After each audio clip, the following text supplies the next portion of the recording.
All right. I wanted to explain this to people because this is really important. Um, Economy fixing in a builder development.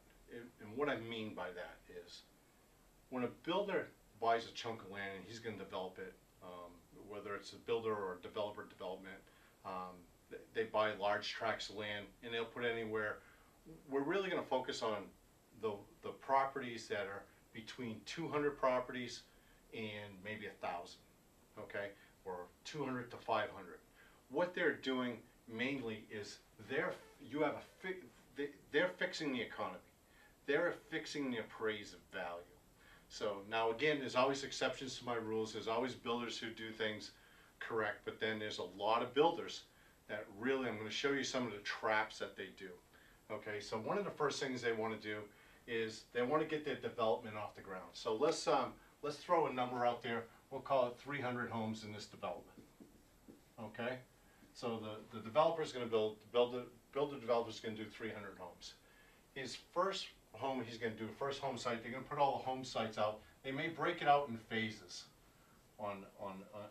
in their property, in phase 1, 2, 3, 4, 5.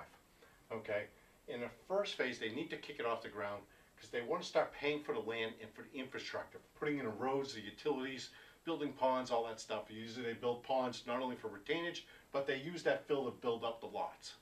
Okay, so that saves them a lot of money, but the cost of construction for those subcontractors, and the excavators and all the dirt work they do and all the roads and stuff, they need to get that house going. They need those first set of houses. So what they focus on is they'll have what they call their kickoff homes.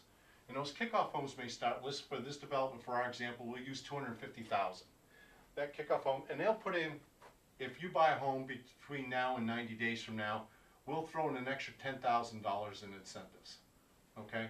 So they're going to give you all these incentives, right, to kick off those homes. And what they're looking for, they may get contracts for 90% financing or whatever, but they're looking for those 3 or 4 homes to start off with either a cash buyer, okay, cash, or 25% down or greater.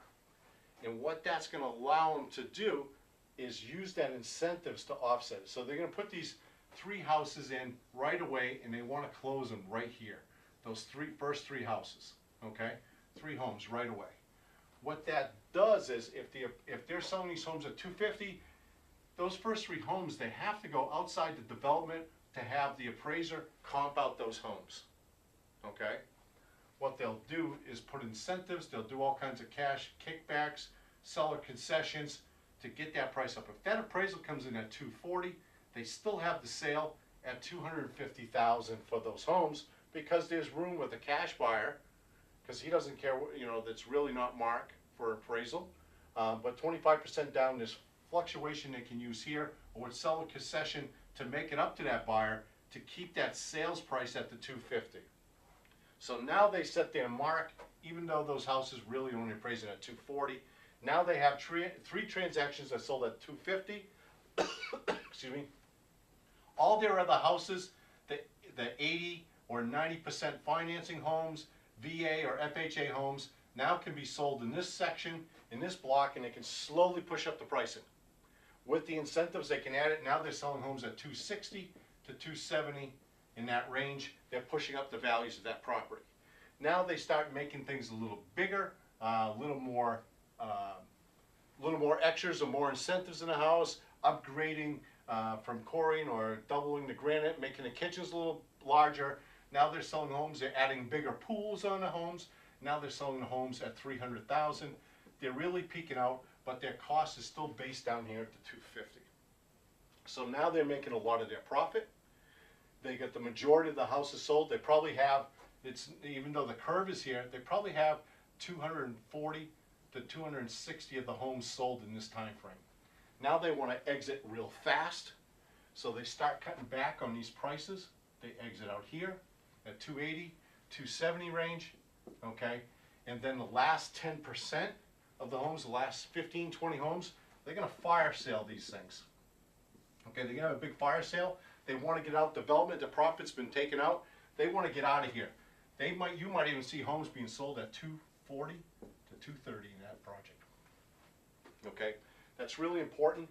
the builder is controlling the economy, they're controlling the appraisals, it may be a bad place to buy. Especially for a first-time home buyer. Okay? So I hope I explained that. Watch those traps. Know where you're buying in that development, because you could be overpaying for a home that's really only worth this. Okay? If you're going to buy into development, yeah, you get you get those leftover lots down here. That's why they do a fire sale on those homes. Okay? But this is not a bad place to buy in here. This is not the good place to buy. It's going to take you 3 to 4 years to break even, because that economy has to come back around.